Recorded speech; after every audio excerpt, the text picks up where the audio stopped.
Mai girma gwamna, zan fara da godiya gare ka. Saboda gaskiya al'ummar jihar Kano sun damu da harkar canjin kuɗin nan.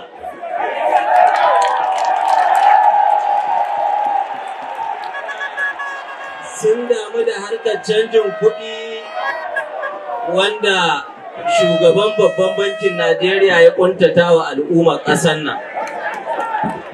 A wannan lokaci mai wahala, mai girma gwamna.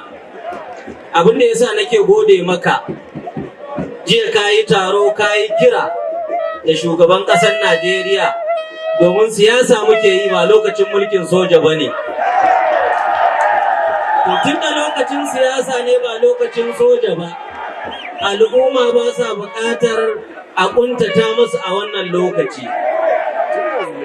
Saboda haka mai girma gwamna, muna gode maka, muna gode wa ɗan takarar gwamna da sanatocinmu na jam'iyyar APC da 'yan majalisarmu na tarayya, wanda kuka tsaya kuka ce gaskiyar magana kuɗi a canja mana, amma a bar wayanda mutane suke kashewa su ci gaba da kashewa a sako sababbin.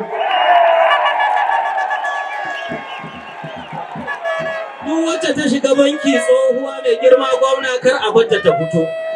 Sabuwa kuma a hankaɗo ta fito, mutane su ci gaba da walwala, su ci gaba da jin daɗi.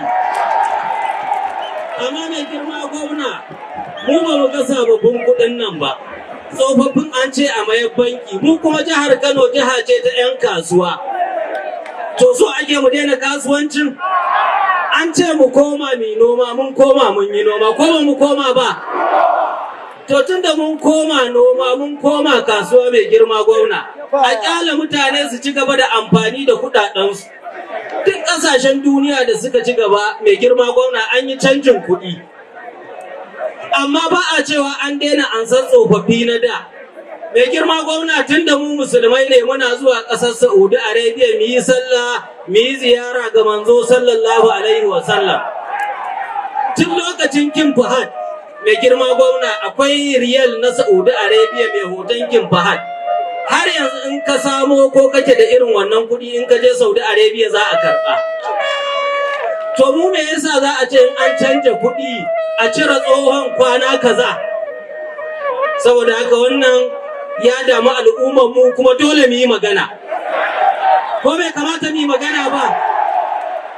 Saboda haka muna kira gare ka mai girma gwamna, yanda ka tsaya to kar ka koma da baya.